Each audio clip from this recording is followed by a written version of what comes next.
The history of orphanages can be traced back to ancient civilizations, where care for abandoned and orphaned children was often undertaken by religious institutions and charitable organizations.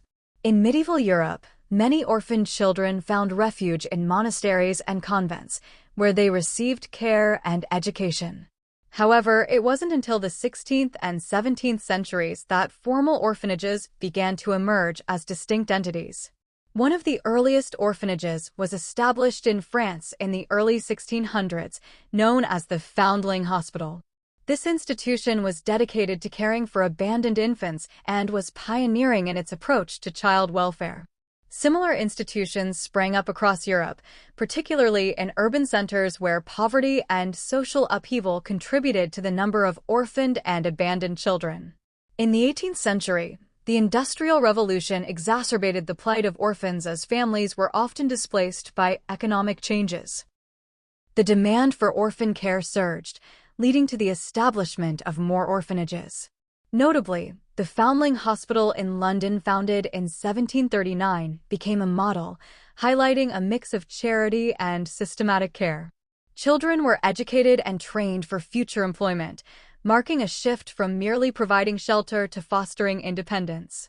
The 19th century saw significant changes in orphan care philosophies.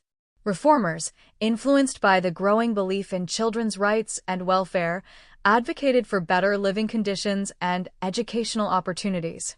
The emphasis shifted towards placing children in foster homes or providing family-type settings rather than institutionalization.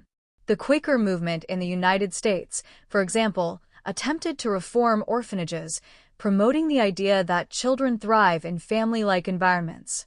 In the 20th century, the concept of orphanages continued to evolve, especially after World War II. Many nations recognized the need for alternative forms of care, leading to the expansion of foster care systems and adoption as preferred options for orphaned children. Legislation, such as the Adoption Assistance and Child Welfare Act of 1980 in the U.S., further highlighted the importance of family placement over institutionalized care. Today, orphanages are less common, as modern child welfare emphasizes family-based care models. However, they still exist in various forms around the world, especially in regions with less developed social services. The legacy of orphanages remains significant, reflecting society's ongoing struggle to care for its most vulnerable children and the evolution of child welfare standards through the ages.